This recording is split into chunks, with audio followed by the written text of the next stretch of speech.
exclusively on ESPN Plus. UFC 313, Saturday. Reigning light heavyweight champion Alex Pereira defends his title against number one contender Magomed Ankalaev, and an explosive lightweight bout between Justin Gaethje and Rafael Pazzi. UFC 313, Saturday at 10 p.m. Eastern. Buy it on ESPNplus.com/PPV. Ryan Reynolds here from Mint Mobile with a message for everyone paying big wireless way too much. Please, for the love of everything good in this world, stop. With Mint, you can get premium wireless for just $15 a month. Of course, if you enjoy overpaying, no judgments, but that's weird. Okay, one judgment. Anyway, give it a try at mintmobile.com/switch. Upfront payment of $45 for 3-month plan, equivalent to $15 per month required. Intro rate first 3 months only, then full price plan options available. Taxes and fees extra. See full terms at mintmobile.com. Flex your business with an American Express Business Gold Card. You'll earn 4 times membership rewards points on your top 2 eligible spending categories, like transit and electronics, each month, on up to $150K in combined purchases per year. Plus, you can now earn 3 times membership rewards points on flights and prepaid hotels booked on AmexTravel.com. Terms and points cap apply. Learn more at americanexpress.com/business-gold. Amex Business Gold, built for business by American Express. Welcome to another Find the Edge production for the Premier League Cricket Club.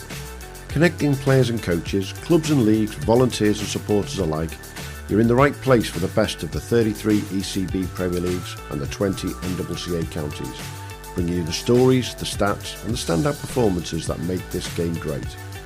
Don't forget to hit the subscribe button to both our Premier League and NCCA shows so you don't miss any episodes. Now, shall we get stuck in? So welcome everybody to the Premier League Cricket Show, and once again we're going to repeat what we did from last season, and we're going to go overseas at the crease and talk to some of the lads who are down under playing cricket. And what was that word? Bludgeoning some runs, I think, Hugh? Was it? Yeah. Maybe. Yeah, well, there's a few people knocking about that. Ian's completely done me because he forgot to press record, so I'm going to put it out there. So this is the second time I'm trying to discuss the intro to this pod, but he's throwing me off kilter now. Yeah. Once again, I'm not proud. I'll leave that in there as well. Yeah, hey, how was your weekend and lack of cricket?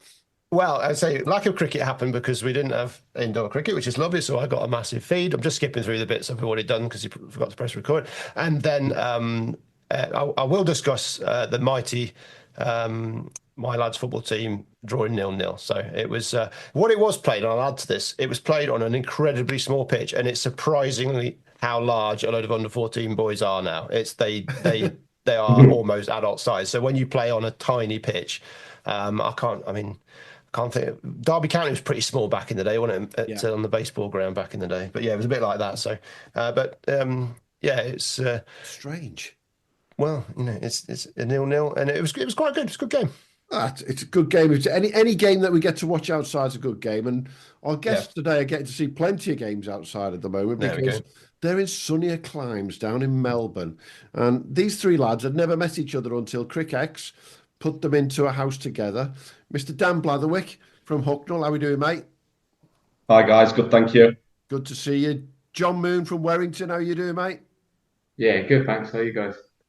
All good. And Mr. Meggitt, James Meggitt from Cardiff, our Welsh guest today. How are you doing, bud?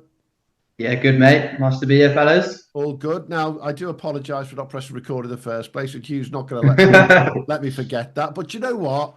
Yeah, it just proves that we're all human, doesn't it, Hugh? It is, and I've already made him laugh with one joke, so I'll do my best. But it is the Cric X are now running a version of Love Island rather than Big Brother. So I think it's the Cric X Love Island lads. How's that? I've been called worse that time. Yeah. Yeah. The question is, who's pulling who for a chat? Most definitely. I've never actually watched Love Island, so I wouldn't have a bloody clue what's going on. So no comment. You've just shown your colours there. Yeah. Guilty pleasure, otherwise known as shit TV before you go to sleep. Anyway, lads, you guys only met a few months ago. You might have heard of each other, but our friends at Cric X put you in a house together. And got to start by asking, Dan, how's that experience been? Yeah, it's been extraordinary, to be fair. Last year in Geelong, I was with a family, which I was very thankful for. But at the age of 23 to have your own space with two other lads, to have this experience together, it's been quite fun. Just a wee bit. It's a bit different from being with a family then, isn't it, to say the least? Oh yeah, depends how you want to put it, but yeah, a little bit. do you get inspections? Like if you rent a house, you get the agent comes around and like lifts up. Oh, they threatened us a couple of times. They've threatened us and warned us, but I think they're bluffing. To be fair, Hugh. Have you actually got an agent, or is it like the chairman of the club who comes around with a Hoover looking, checking things out? We're quite lucky because these houses are actually owned by the sporting club. Wow. So we've actually got a house just behind the club right now. We can walk around. Wow. So we're very lucky. That's for sure. That's some setup, isn't it? Oh yeah. I'm at a loss. Thinking about that. Have they got pokies? They have got the pokies. Yeah. There we go. It makes a bit more sense. But for those listeners who haven't got a clue what we're talking about, Hugh, explain a pokey. A pokey is a gambling machine that you put money in and less comes out, and the club coins it. Essentially, that's pokey. And a lot of Australian sporting clubs are funded by basically addiction gambling. Mm. And at that point, we'll move on, shall we? John, you're in Melbourne. How different is Melbourne to Werrington? Oh, it's completely opposite. It's strange not seeing fields of just sheep, cows just running around.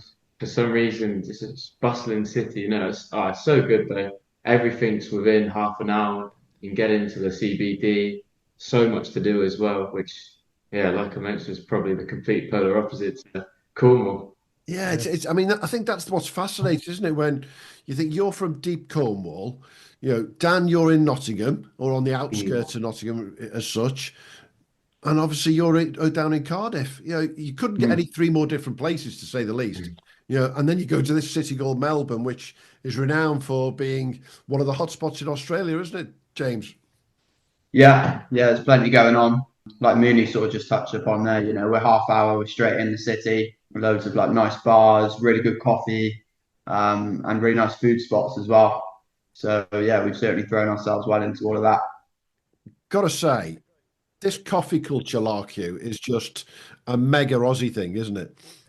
Well, I think in Melbourne in particular, isn't it? Melbourne seems to be the place for it. Yeah. My recollection of Melbourne is we'd been driving across Australia and been in the middle of nowhere. We rocked up in Melbourne and saw a guy getting arrested within about 5 minutes of being there. And I was like, I feel quite at home here. So have you had that sort of, have you had that sort of vibe? Does it still feel relatively similar to home, or does it feel very, very different? Well, I'd say it feels a little bit safer than Nottingham, which you're probably not surprised about.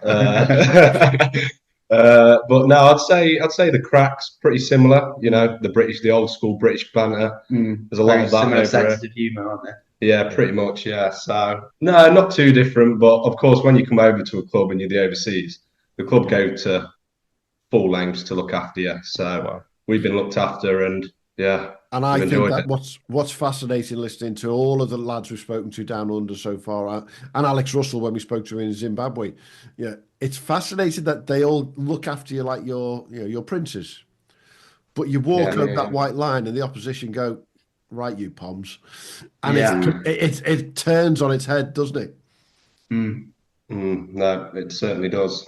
How does it work with the three? You've got the three-pronged overseas approach. I mean, you're not quite on your own there. You've got each other to back it. Is it a fairly, are you copping it every week? Are people going after you just because of the overseas, or is it a relatively regular thing, so it's not quite such a standout?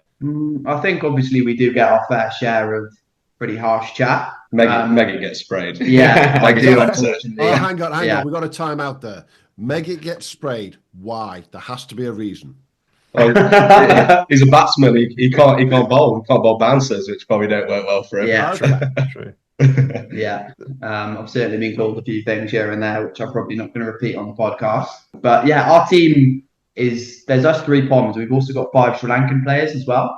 Wow. We've only actually got 3 Australians, so it's almost like a overseas 11. Yeah, like an overseas 11, which like the boys just touched upon, kind of makes it easier to sort of fit in, because there's not like a sort of tight-knit Aussie kind of culture in the first team. It's like everyone's sort of kind of gelling together and trying to understand each other rather than it feeling all a little bit kind of, you know what I mean, like close knit. It's quite. I mean, it's a big Sri Lankan sort of culture in a lot of English cricket. Certainly around Derbyshire, there's loads of Sri Lankans knocking around. We've had a few overseas Sri Lankans, so it's probably quite a nice mix for you. Something that you're familiar with, and also, I'm assuming, without wanting to stereotype, there's a fair bit of decent spin going on as well, is there? Oh yeah, no, the wickets tend to be a bit slower than England, which is pretty weird. You'd probably expect the opposite. Because a lot of these grounds are actually football grounds as well. So they haven't got 12 months a year where they're just preparing a cricket field or a cricket wicket. They actually play football for 6 months a year straight through the middle of it. Yeah. So obviously they've got that dilemma. But in terms of the spin, there's a lot of spinners. Obviously 80 over cricket, hot climate. It certainly suits them to roll 30 out. Our ground especially is very much spin orientated. Like Dan said, it's very slow. Like if you put yourself in a position of one of these teams, it's like you want to sign like a quick bowler who's probably going to bowl you 15 in a day, or do you want to sign a spinner who could potentially bowl kind of 30 overs in a day, So that's why it's quite spin heavy. And are the teams you're playing against very similar in terms of that makeup with overseas players, Sri Lankan players, etc.? Or are you guys quite unusual to have 7-8 players that are Sri Lankan and English? I think it varies across the league. You get some clubs which are more oriented on homegrown players. Yeah. So you'll get some clubs where they've only got a couple of players that they're paying. But I think you sort of see the teams that are spending a bit more cash, they tend to find the better players that come from overseas. And I think because we work on a point system as well, in terms of the makeup of a squad, I think by using Sri Lankan players as well, they can get around certain point restrictions of getting players from other clubs around the league and so on. That'd be the same point system that you're used to back home, Mr. Blatherwick. Yes, I am indeed. So Notts has recently opened up to be a point system league. So pretty similar. I'm pretty used to it. So is St Albans the Cavs of the Melbourne West? Maybe not Cavs. No, we're probably more of a Hucknall Wollerton type team, I'd say. And what does a Sri Lankan count as in terms of points? I believe there's some kind of visa where you can come across as some kind of professional. Right. So I think that takes it. I think they do start off as a 3, but so for example, if we were to return next year because we played in the league this year, we'd go from a 3 to a 2. Oh, cool. So it's actually within the interest of the club that we come back to there. Okay, that's interesting. And have they already been talking to you about that? Yeah, we've had meetings, So, the ball's rolling. We'll see how we go. I mean, the Ashes are on next year, so it'd be a bit rude not to. I'd never have guessed the Ashes are on looking at Cric X's social media for the past 3 months. There's more adverts for going to play in Australia than ever before, isn't there, to say the least? But it's going to be sold out from. It's going to be sold out just from Cric X players. Cric X players, isn't it? Pretty much. Yeah, I mean, joking apart, I mean, it sounds as though you've got a great makeup of club, and I'm a big fan of the point system. So I think if teams and clubs can work that in the right way, hey, there's nothing wrong with that because everyone's got the same points to work with. And I'm sure, for you guys who don't play in Nottingham, it's quite interesting hearing that point system compared to what you've seen down in Cornwall with the changes recently, and and Wales is completely opposite with not having overseas professionals until recently, hasn't it? Yeah, exactly. Like you sort of said, I feel like it does make it fairer, but there are kind of like anomalies around it. So our league this year, the sub-district competition, which our league and that league they're in like competition to be the next best league under Premier Cricket. Mm-hmm. So they've introduced a rule: if you want to sign someone from that sub-district league, they can come and play in our league and be a 1-point player. And for context, the 3 of us are 3-point players. Yeah. So it kind of favours bringing those guys in. And obviously for those guys, you haven't got to put them up in a place, car, all that. Then those guys are coming over, the league gets stronger. But it's also a little bit cheeky in terms of how much extra value they're offering and how points they're worth. Like Farwad Ahmed's playing in our league, and he was in that sub-district comp last year. Yeah. And he joined in as a 1-point player. And then us 3 3-point players. Yeah. So it does feel a little bit cheeky. Yeah. But I mean, that's the comp, isn't it? So that is interesting. He plays in the same league as you, Dan. And so you're a 3 and he's a 1. No, Fawad Ahmed, not Fahan. Oh, Fawad Ahmed, the ex Australian leg spinner. I thought it was one of the brothers.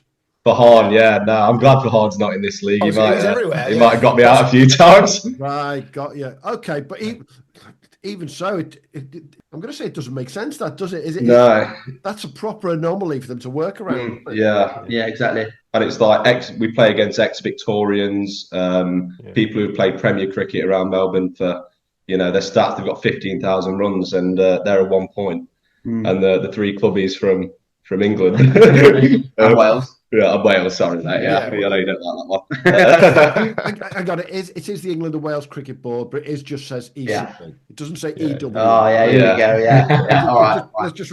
Although I've got to be very careful because we are very close to Brad Waddle, and I know what he'll say when he hears that, to say the least. And I tell you, he's got a nasty streak as well, Brad, hasn't he? So you'll get stuck into what when he puts that one in at your toes. Definitely. But going down to Cornwall, and they've had changes over the winter in terms of the way the players could be brought in there as well, haven't they? Yeah, I think so. I think, but see, this is what I think was interesting about the point system is Cornwall's such a homegrown league. Yeah. Obviously, because it's so far away from everything. You don't have players moving there for, say, work or moving there to play cricket. Mm-hmm. So, and I think, are you sort of talking about the professional system that they've included? Yeah. Yeah, I think, if I'm honest, it's to make the league a bit fairer, to try and avoid having certain clubs dominate the league in terms of having ex-professionals. Mm-hmm. So as a club that we don't have the financial funds of others, and so we don't have that pulling power. I love it. It's a great rule. It is, but there is still ways around it. Yeah, and there is, exactly. There always is. There's a lot of guys been moving down there, and it gets around the rules, doesn't it? Yeah, and I think it's like Meggitt's friend Brad Waddle, and he's come back to Penzance, I believe, to re-sign. Yeah. So yeah, you do actually see it, and I think from a playing perspective as well, I'm quite enjoying the fact that the league's getting stronger because it makes games more challenging, makes it more exciting to face certain players that have played higher levels and so on. Hopefully that will ensure progression in my game as well.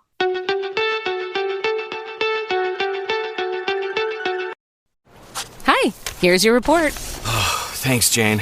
I wish I could hire a whole team of yous. Try posting a job on LinkedIn. It's the world's largest professional network. Unlike resumes, LinkedIn gives a real-time view into a candidate's skills, experiences, and more. Huh, let's do it. You're irreplaceable, Jane, but another you would be great. Find your perfect match with LinkedIn. Post your free job at linkedin.com/achieve. That's linkedin.com/achieve. Terms and conditions apply.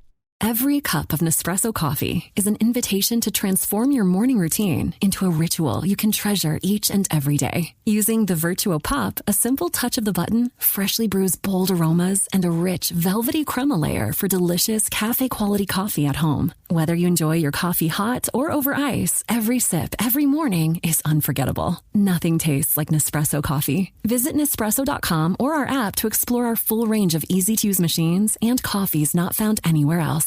Absolutely. We've obviously got to ask the obvious question, which we ask every guest who's overseas. And I'll start with you, James. How do you compare your league back home to the league you're in right now in terms of quality?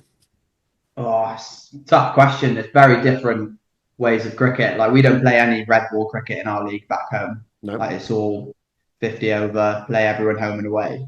And I know both of these guys in their leagues, like, both of you have the declaration stuff? No, we're 50 over one. Oh, are you 50 the whole year? Yeah. Oh, okay. Yeah, so it's a very different style of cricket and requires like a different kind of player.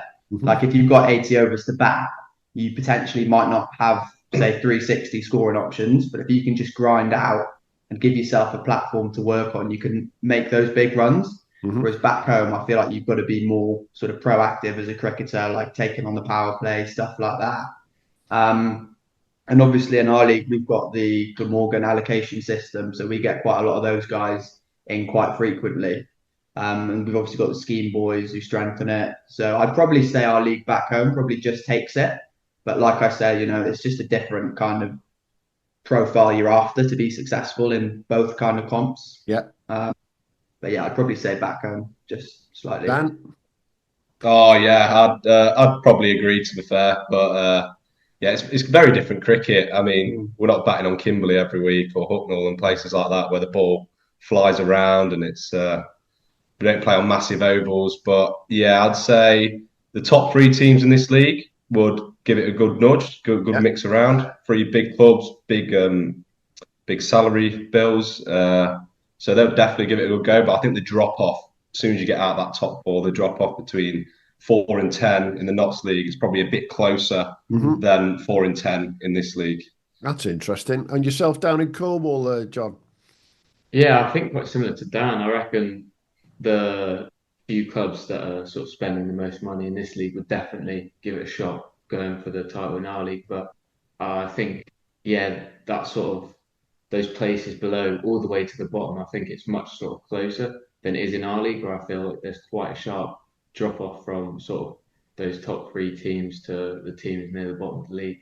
So if we were to put the top 3 from your league, Penzance, Cavs, St Fagans, against your squad right now, who's winning? Well, the Stags are our big rivals, but yeah, I'd say the Stags would win definitely against us.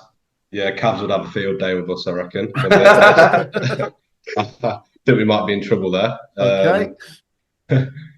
Yeah, I think it'd be fair to say that Penzance would probably have a good day out against us. Okay. Is that due to how the pyramid works? Obviously, you've got the grade cricket pyramid, which is 5 grades, and they obviously state above that. So is that the draw of the young players? Are they sort of drawn to that league? So the depth isn't there because they're jumping into the Premier Cricket pyramid, and then maybe, you know, if their professional dreams evaporate, they then pop back to come and play for clubs like you guys. Yeah, definitely. I think it's the way they're structured over here. I actually think it's a better structure than back home, if I'm being honest. I feel like ECB Premier League players are often overlooked compared to over here. Over here, you want to be a professional, you go to the grade, you earn your stripes, and you picked on performance. So all the young players, for example, I reckon if us 3 lived over here, we'd probably go and try and play grade, whether that be 1s, 2s, 3s, just due to the facilities and the training. It really is top class stuff. Yeah, like I did a little bit last year with one of the Premier teams, just kind of extra training on the side, and it's very much like very different to our club stuff back home. It's almost like that sort of semi-pro environment where they've got like big whiteboards with like focuses for the session, specific timings, like who's batting where, who's bowling. It's all very well structured compared to like, well, I'm assuming most people listening know what sort of club nets are like. But yeah, it just does feel that kind of next step up. Yeah, you talk about Farah Ahmed there. I think is he at Melbourne Uni as a spin bowling coach? I think he was coaching Peter Hatzeglu. And the thing I always noticed from the grade is that the step up to state cricket can happen at any time. And if you are 22 in England and you're not playing pro cricket, you're generally really, really difficult to break back into pro cricket. But at grade, you can make that jump right into your 30s. That they're always connected, and it just seems a really good system. And it's a trusted system. I've gone on about the trust before. Just the states trust the grade system, and they don't trust Premier League system. I'd agree. Yeah, spot on. Dan, you said that compared to the Premier League system back home, if you were Mr. ECB, how would you change our system to make it work better? It's pretty. I mean, there's not really much you can do in terms of like. Obviously, you've got Melbourne. The competition in Melbourne is just Victoria. It's a much bigger catchment zone. Obviously, we've got our own individual ECB Premier Leagues. One thing I'd like to see some kind of rep sides for each league and playing against each other more. So, for example, Notts rep go play Derby rep, and maybe produce certain games where it gives you a platform to perform and maybe raise a few eyebrows against some decent players. Which used to happen years ago. There used to be rep sides in the 70s and 80s quite a lot, especially up north. I think the other thing I've talked about is the merging of leagues. I think in the next 10 years could happen. But the other thing that could easily happen is just almost an FA Cup style competition where the winners of each league goes into an FA Cup style the year after. And when it was 32, it was dead easy. Now it's 33 Premier Leagues. You have to have a preliminary round, but just to find out who is the best of, because not every one of the of the Premier League clubs even enter the ECB National Club Championship. So to find out the best of the best, and as you say, put yourself in that, or is it, you're there for everyone to see. But we are seeing more and more players coming out of Premier League, slowly but surely, and getting opportunities, aren't we? Yeah, most definitely. But it's all about putting yourself out there at the same time. I think if you kind of wait for it to happen, it's probably not going to happen. You've got to put yourself out there and put your name in the hat. Which the lads that have moved out of the Premier League system into first class minor counties, whatever, that's what they usually do. They put the name out there and they get given an opportunity and they take it, and that's what it's about. So yeah. And do you feel that any one of you three fancy doing a bit more of that when you come back this season, for example? I mean, you've got Cornwall down there, you've got Wales National County, and for yourself, Dan, obviously possibly a bit more, maybe doing some more not seconds type stuff. Do you want to put your names out there on the back of what you've learned in Australia? Oh, 100%. I mean, if the opportunity arose, then yeah, why not? Why would you not? Give what you got to lose. Do you think there's a lack of coaches out there looking to see who is playing and could go, Mr. Moon, why don't you come in? Yeah. Do you think there's a lack of that going on in our country? I mean, it's hard really, because you look at it from the other perspective. Counties are picking these lads at 16, 17, 18, and at the end of the day that they're making big investments in them. So you could look on the other hand, this lad's been playing Premier League cricket, he's done all right, he's been drafted in, and some lads been in the academy and not even had an opportunity for 3 years. So, you can look at it either way, but cricket's a funny old game. I mean, you can score 100, get dropped 6 times and you're a superstar. You get a duck, dive in one-hander in third slip, everyone just sees the scorecard and goes, yeah, he's nicked off. Exactly. Yeah. And there is no other game quite like it that way, is there? Brutal. Definitely not, mate. No. What's your week looking like at the moment then? We've got, these sort of 2-day games which are happening over 2 weekends. And then are you just, are you going to Queensland? Are you going, going fishing? What's the setup over there? And how we actually got across to Sydney just in the new year. Nice. The plan was to go and watch that Sydney Test, Australia, India, but unfortunately we didn't get tickets. So that meant that we then had to spend more time in the pub. Yeah. But you weren't just pressed up against the glass outside the windows. Nah, not quite. But yeah, a typical week. We do a little bit of stuff with our club president, who's taken us all with his work. He does like labouring stuff, like changing signposts, doing like road marking, all that kind of stuff. And then we also run junior sides. So Dan does the blasters, which would be like the equivalent to the all-star stuff back home. So like the really, really little ones. Wow. And then myself and Moon, we do the 14s. So we do that one night a week. Then also over here as well, for people who've not been to Australia, clubs are very big on training twice a week. We train Tuesday and on Thursday, which is also kind of slightly different to back home. And then, other than that, golf. Yeah, golf. Do you not want to talk about no, golf? I don't really want to talk about golf. We have played a bit of golf. I was just thinking, Dan, are they not trusting you with the junior side then? Oh, wow. I think I've just pulled the short straw, to be honest with you, mate. The agreement is that theirs was a 12-week programme, mine was an 8-week programme. So I thought, might be a tougher work, but get in, get it done, enjoy the last month. And it turns out they've extended the programme from 8 to 12 anyway. So, is this the little ones, is it? Yeah, the real little ones. You're doing the real little ones, are you? Yeah, so obviously they go to school all day and then suddenly it's 35 degrees at 5 p.m. on a Thursday and interest levels tend to be on the lower side, that's for sure. Yeah. So you've really been thrown into it there as club overseas boys in terms of doing absolutely everything by the sounds of it. I think you're the first ones we've spoken to, aren't they, Hugh, doing coaching the juniors as well? I think it's what you want, isn't it, from your overseas? Yeah, brilliant. It's exactly. And the overseas, the kids gravitate to the overseas, just that point of difference. So by doing that, you're just doing everything you should do as the overseas. It's brilliant. And one thing I would say as well, when lads come over and they worry about, how am I going to do? How am I going to perform? As long as you're doing the correct stuff off the field, they're not going to treat you any different. So as long as you're doing the right things, coaching the juniors, helping out with whatever they need, everything runs pretty smoothly.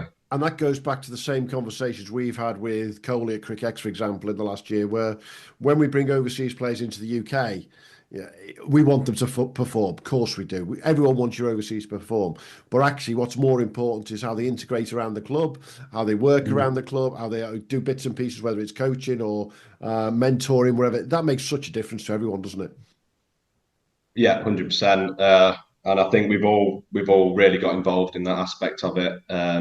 Thankfully, we're doing all right on the field as well, so we're not using it to cover up. But definitely, absolutely. Let's talk about how you're doing on the field, then, Hugh. How are these boys doing so far? I know you're the man with the numbers on this. A little nosy, and play cricket sorted itself out over the last couple of years, so it's actually quite easy to follow. But no, I see you batting 2-3-4 most weeks, or 1-3-4.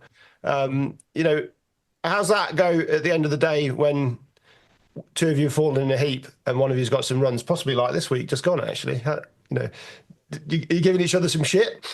It's not a great feeling because there's always someone to remind us of how flat it is, how easy it is to bat. We're just making it look difficult. But yeah, I think, James, you got 30 odd this week just gone, and John and Dan, you didn't get a huge amount. Is that right? Am I the right way around? Yeah, that's right. Yeah, bad day at the office for the boys. Well, it's one of them. That kind of banter, like competition, is always really good. It's like if you have a stinker, the boys are the first to let you know. But like if you do well, also they're the first ones to tap you on the back and say, "Well done, mate.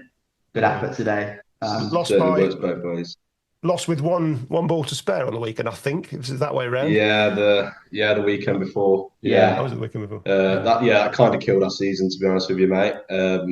We win that, we get over the line. We put 300 on this week, so probably going to win next week as well. But another interesting thing about our competition is that there's no draws. Right. So scoreboard pressure is massive. And we haven't won many tosses either, which don't help. But yeah, we've got 300 on the board, so they have to go over. They have to go chase 310 in 80 overs next week. So it's almost, even though it's a 2 innings game. You can go for the outright, but it's a 1 innings. Oh, so okay. So it's almost an 80 overs limited overs game. Yeah. Exactly. Okay. Without obviously bowling restrictions or fielding restrictions. Yeah. And that question I love asking about these 2 weekend games. You call them 2-day games. Let's cut to the chase. It's 2 weekends. Have you played a game yet where from one weekend to the next the pitch conditions have been so different? Yeah. Look at their faces, Hugh, straight away. So different. You might as well be playing 2 different games altogether. Yeah, we had one.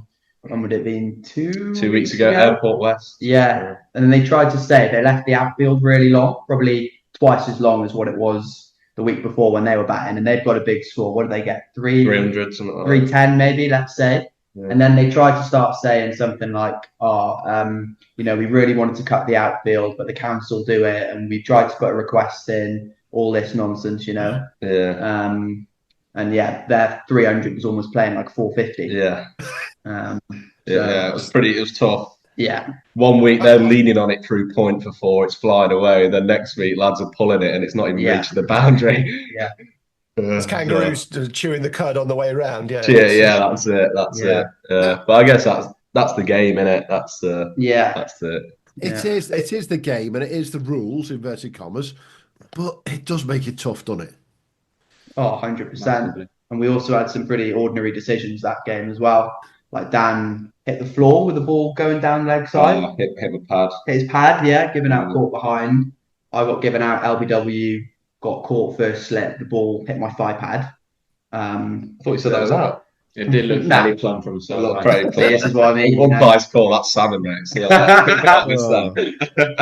had a look at the video. It was plump. Yeah. It was plump, definitely. Cheers, Ian. Thank you. You've got to ask the question, though, haven't you? I mean, can you imagine? And who shall I use the example? I'm going to use Cardiff and St Fags. Yeah. Can you imagine if you played a game that was 2 separate weekends? What the language would be like if you turned up the following week and the grass was 1.5 inches longer? Oh, yeah, the boys would certainly be letting you know. But yeah, we actually get on really well with the Stags boys these days. I think it's more of like a kind of historical thing. But yeah, like it's one of those things. It's just gamesmanship, isn't it? Everyone's going to do it. If you can give yourself an extra advantage, you're playing at home, of course you're going to do it. But it certainly does make it a lot harder. And but there's one thing doing it for a game that's going to last just one day, and if you've got 5 spinners in your pitch, you want a spinning pitch. But to actually have the ability to do it over 2 weekends, it makes life easy, to be frank, for a groundsman, doesn't it? Yeah, but some of it's out of the groundsman's control, to be honest. Like if it rains heavily all week, then regardless of what the groundsman does, it's going to be a worse pitch. Or if it's 30 degrees all week and sunny, then it might even be a better pitch, So I do feel for the groundsman, but yeah, like you just got to turn up and play with what you're given. And you're still calling them groundsmen, not curators, hopefully. Yeah, groundsman. Yeah, without a shadow, the most overblown word I've ever heard in the Aussie language, curator, to say the least. But you've enjoyed a fairly decent winter, all three of you, form-wise, yeah? Yeah, it's been pretty good. I mean, for me, pre-Christmas was really good, having a blast. And I think it's probably one of the interesting things. I reckon I lost quite a bit of momentum with that break. Because obviously we didn't have it back then. We didn't have 3 weeks off in the middle where there's no cricket at all. And then all of a sudden you're thrown back in. So I can imagine you really, hitting the nets hard during that break as well. Really just concentrating. Oh yeah. When we went to Sydney, we just had a couple of fielding sessions. But the boys, to be fair, we've all done well, and it's been quite nice to enjoy it and see all the boys doing well. Yeah, no one's having a stinker, which is good. If the other two were going all right and the other lad was struggling, you wouldn't even want to rip into it. You feel bad. Sorry for the bloke. You just leave little notes under his pillow. Yeah, just leave tips on your mentality and things. Yeah. Again, it's another one of those sort of intriguing things, isn't it? That break, as you say there, in the middle of the season. Yeah, you could argue in England and Wales we do get a break half the bloody time with the rain. That's a different matter altogether. But it's not a 2 or 3 week complete we don't play. And that must have been a quite a strange thing to get used to. Well, yeah, I mean, we were in Sydney and flying around, so I got used to it pretty quickly personally. But no, you are right. It's strange because obviously it's the Christmas period. The last thing you're thinking about is going for a net and stuff like that. You're seeing family and stuff like that. So, yeah, I mean, it's strange, but it's also nice. When you play cricket for 12 months a year, little 3 weeks off now and then, it's not. You should be pretty ready to go afterwards. Yeah, because me and Dan were out here last Australian summer as well. So the season that we're going back into will be like our 5th cricket season in a row. Wow. So for us specifically, especially even, that break was kind of extra welcome, just to forget about cricket and leave the kit in the garage for a few weeks. My heart bleeds. Yeah.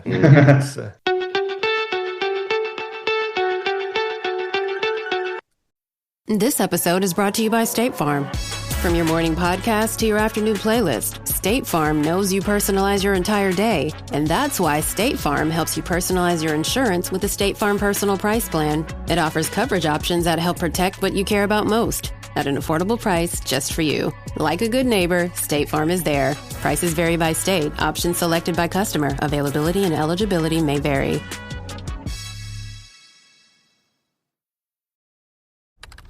Business taxes. We're stressing about all the time and all the money you spent on your taxes. This is my bill? Now Business Taxes is a TurboTax small business expert who does your taxes for you and offers year-round advice at no additional cost, so you can keep more money in your business. Now this is taxes, Intuit TurboTax. Get an expert now on turbotax.com/business. Only available with TurboTax Live full service. Talking about your cricket, what are you going to take back to England from a technical point of view, from mentality point of view, from an actual cricketing point of view? Do you feel there's some big learning opportunities that you've had that you can really benefit from?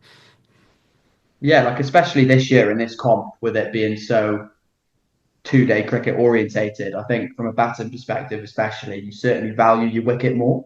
And it's a lot more sort of right over my dead body. Like, I'm not going to give it away, because you've got a whole day to bat.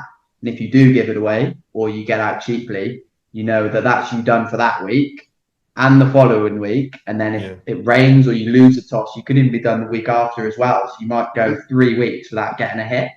So certainly from a mental side, it's about really knuckling down, concentrating every single ball. And you can take that into even limited overs cricket back home. If you go through a tough little period, guys bowling well, pitch misbehaving, whatever, it's kind of just having that mental resilience to back yourself and try and get through it. Dan, with your bowling, how's the bowling? You're going to take much from a bowling point of view, because obviously the slow wickets and obviously So to be honest, the first few weeks I was just doing kind of just bowled how I always bowled back in England, especially Hucknall. It's a nice flat deck, you get a nice bit of bounce. And I wasn't really getting the results I wanted. I wasn't particularly bowling badly, but I wasn't really getting the wickets or the figures that I'd like. So it was the slower ball, cross seam, slower ball bowling. I've developed one that just slips out the side, almost like a leg cutter, and I've really worked on my off cutter. So I think my one-day skills and my slower balls that's probably my main learning point and my development throughout it. Wow. Cool. And you say this year it'll be your 5th season effectively back-to-back for the two of you.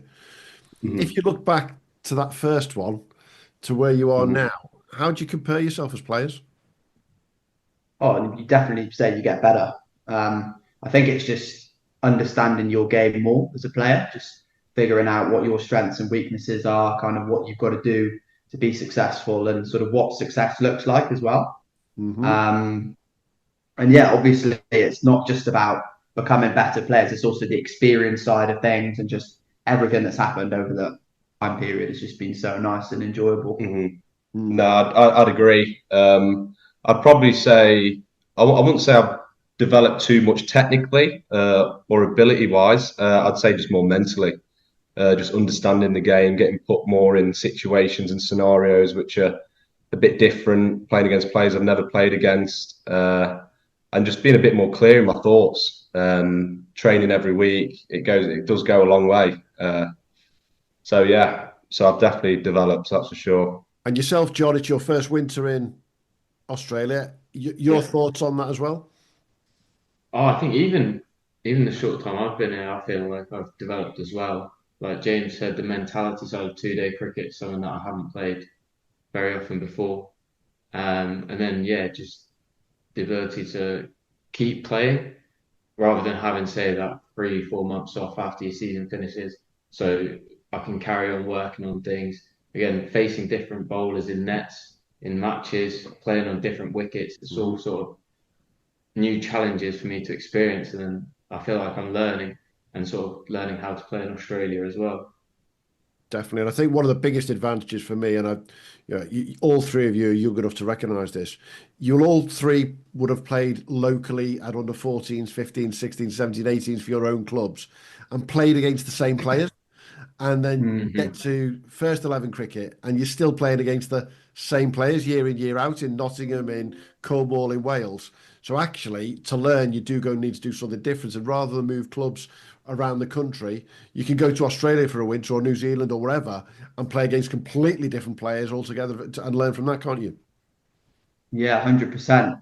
I think it works both ways, to be honest, when no one sort of really knows you. If you get off to a good start, people might just think you're maybe a little bit better than you are. Like in my first game, I was lucky enough to score 80. And then all the boys are saying I'm a wizard, a genius, all this. And I'm like, boys, calm down. I'm not that good. But also if you have a bad start and then lads start getting on top of you or you start getting in your own head, it's kind of, like it certainly swings in roundabouts. And you just want to do well. And while you've been out there got to ask, have you come across and played against other English, Welsh players from around the leagues and had those conversations about how things are going? Oh, I mean, have we played? Yeah, we've played against. I think there was England under-19s like Jack Harding. Mm-hmm. He's in our league. Ben Warden. Your mate. Ben Warden. Yeah. Oh yeah, Henry Arnold. I think he played Birmingham League. Yeah. So yeah, you come across all these lads a lot. So sorry, what was the question again? I've completely had a blank. Have you had those conversations with them? Is there a, shall we call it, almost an overseas community? And especially there is, yeah, with being with Cric X, especially. Yeah, no, definitely. So it's always good to have a beer after the game with them boys and see what they think, and have a few conversations about the cricket and the lifestyle. And it's good as well. You're networking. I'm meeting lads all over the place. Lads from Derbyshire, lads from Bradford League. These two from down south. So yeah, it's also crazy how interconnected the sort of UK cricket circuit is, especially with guys the same age. There's sort of people that we've played with or against that these lads know, and it's like, well, how do you know him? Or was it uni or sort of county stuff growing up? It's crazy, sort of like, especially if you've got like a weird surname or something, then guys just sort of pick up on that. And because we spoke to Noah Kelly a few weeks ago, and he was off to the tennis. So did you guys make it to the tennis as well? Was the entire POM cricket community there at the tennis a few weeks back? There was a few actually, yeah. We went to a couple of days, but yeah, we turned up one day and then there's 5, 6 other lads. Yeah, all that are here to play cricket as well, all there. So I've just got this vision now of 20, 30 English cricketers all turn up at the tennis.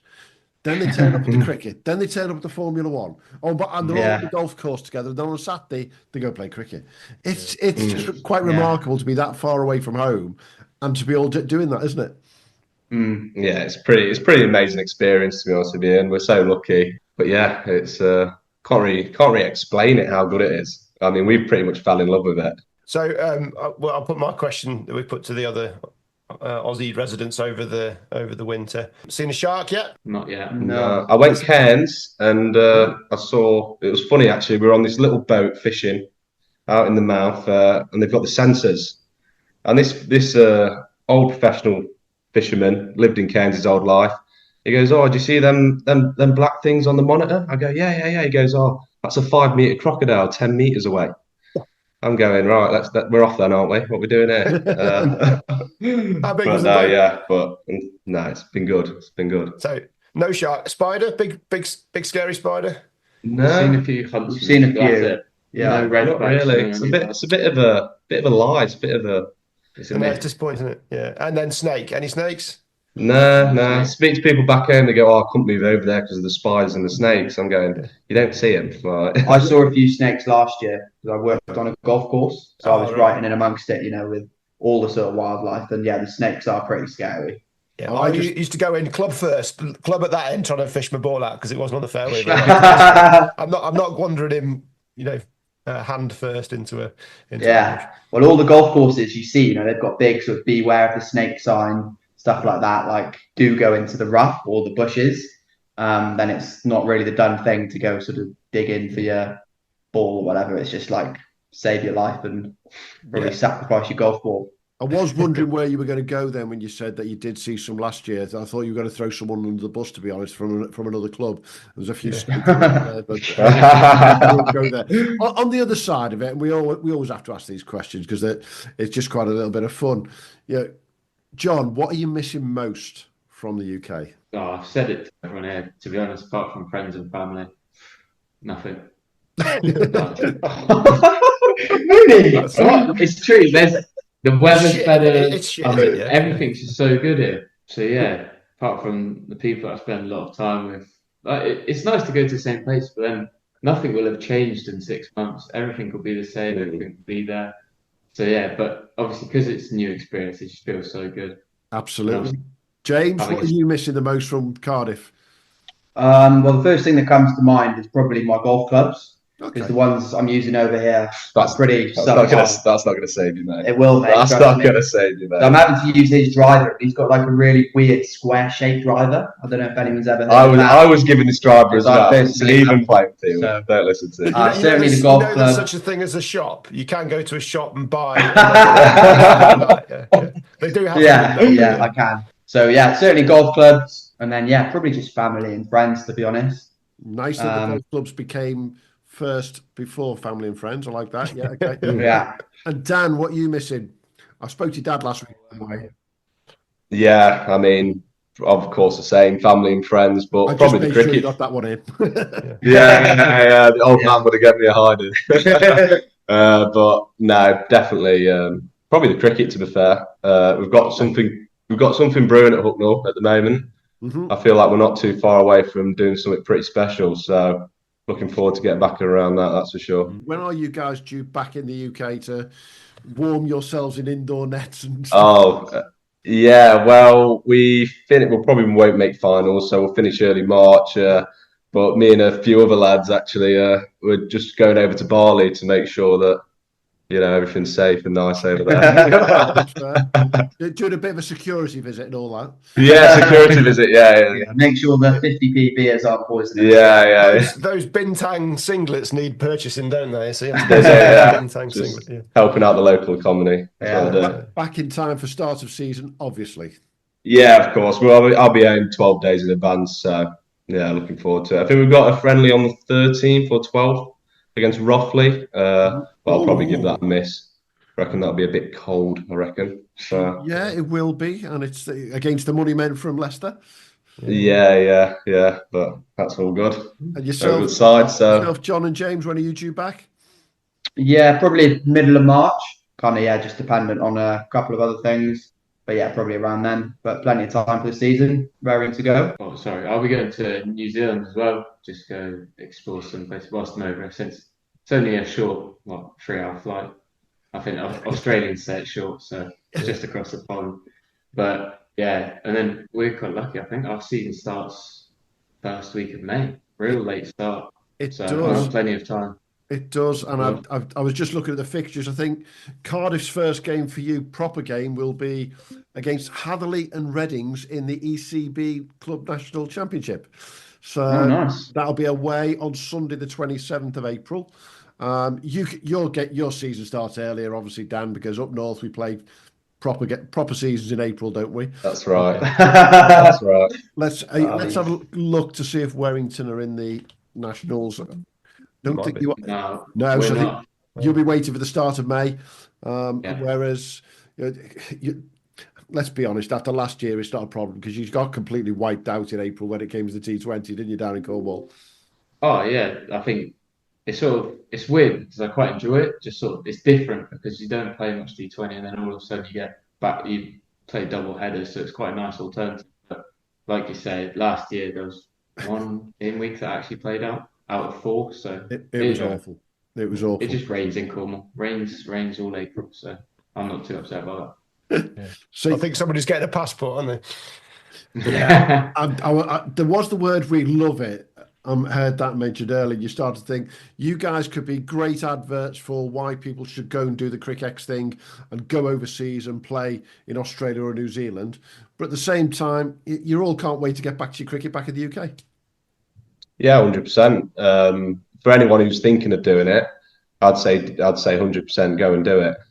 It can be quite daunting, leaving your family, the whole time zone difference, and etc. But once you're over here and you jump in with 2 feet, the club looks after you, and it's a truly great experience. So yeah, Colsey might have to sort us out some kind of affiliate code or the way this is. And joking apart, you've both had experience previously, obviously first time for you, John. Would you recommend the living together like this over being with a family? Or they're not going to say no now, are they? I mean, shit, I hate it. These guys best blokes ever. Yeah, 100%. It's much better sort of living with these boys. Like obviously living with families or other people like myself and Dan did last year is great because it's got its perks. But no, certainly just having your own space where you can fully chill out and relax. Makes a big difference. You know, when you're living with a family and you've had a few too many and you've crawled home. Oh, can happen. Yeah. How does that go down the next day when maybe there might be a bit of vomit somewhere that there shouldn't be? You know, does that happen? Yeah, no, I've had a couple of stinkers, to be honest with you, mate. But yeah, I just own up to it, say sorry, and they're usually all right with it. There's families who have done this for year in, year out. Exactly, yeah, exactly. Yeah. And I was with a family that had a young boy that was 10. Ooh. So I think I might be repaying the favour in 10 years or so time. Yeah. That's you might be, or you'll be getting your dad to anyway. Yeah. Oh, well, maybe I'll be 30 odd then. I'm not sure if I can keep it up. You keep it. Hey, we're almost done, but I've got to just say, did you hear the phrase that he used a minute ago to prove that the boy band we are looking at, our boy band, best ever? Anyone who puts the word ever at the end of a phrase, the best winter ever, best this ever. It just sounds just so. We're too old, Hugh, for this, aren't we now? Well, I'm just looking forward to their first K-pop single. Yeah. Recorded in Bali on the way back, maybe. That's it, yeah. Bit of AI tune, job done. Maybe, yeah. Absolutely. Sponsored by Binto. Hey, great chatting with you guys and just hearing about the experience that you've got living together and playing together. The fact that you're living 2 minutes walk from the ground. I mean, come on, you're living the life, aren't you? Doing that, to say the least. I mean, doesn't sound as though there's anything you could do to improve what you've been through this winter. Yeah, certainly a tricky question. Maybe if we're being extra picky in terms of entertainment options, like right round where we are, like it's always like a 30-minute Uber into the city for the bars, restaurants, etc. Yeah. Probably St. Albans as a place, there's probably not like as much sort of going on. You've got to, exactly. You've got to travel a little bit, and maybe the beach as well. That's also probably like a 20-minute away. But that's being so grateful. West Melbourne, isn't it? Do you know what, Hugh? On that note, with us living in the Midlands, the furthest point from any bloody beach in the country. I was going to say these lads are from Derby. It's great. Dan, we're with you on this one. Those two live a lot closer to the coast than we do, don't they? They do, mate. And they keep classifying me as northern. What do you think about that, Ian? You are northern, mate. Absolutely not in a million bloody years. Thank you, Ian. We're Midlands boys, aren't we? That's it. I'm not. I'm definitely northern. I'm as northern, not quite as northern as I get, but coming from Liverpool, I do get mistaken as being a Stokey every now and again, and that really does wind me up. No, I'm not. So if you are listening, Mr. Dan Hancock of Cric X, don't even go there. To say the least. Hey, great chatting with you guys. Enjoy the last 6-7 weeks you've got down there now. Look forward to getting you back and seeing real weather, not what you've got down there. Although being in Melbourne, you've seen a bit of everything, obviously. But get back to the UK. Premier Leagues will be up and running mid to end of April and start of May for you lazy lot down south. We look forward to following your progress and seeing if you all have improved, because that's what we like to do. Is the overseas bounce? It's true. It happens. Yeah, absolutely. No pressure. Definitely, Mr. Wadland. You can keep an eye out on what's going on down in Wales with James, because I'm sure that'll be something you'll be keeping an eye out for. And John, you'll have the pleasure of possibly facing Mr. Wadland when you go back to Cornwall. Yeah, exactly. I can't wait to go to windy Penzance and hear the world's largest wind turbine go. Absolutely. Look forward to seeing you boys back in the UK. Have a good end of season. Thanks. Cheers, fellas. Absolute pleasure. Thanks, Cheers, guys.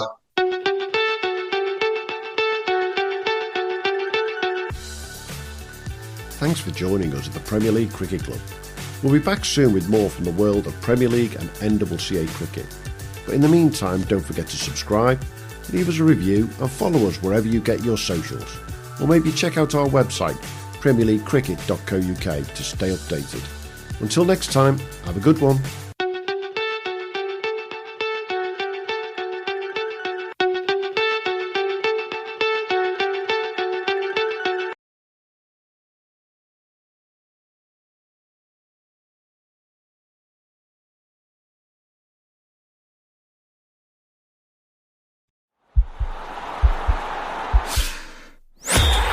podcast is part of the Sports Social Podcast Network.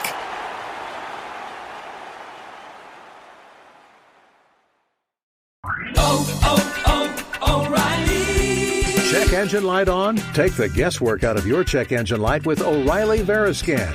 It's free and provides a report with solutions based on over 650 million vehicle scans verified by ASE certified master technicians. And if you need help, we can recommend a shop for you. Ask for O'Reilly Veriscan today. O'Reilly Auto Parts.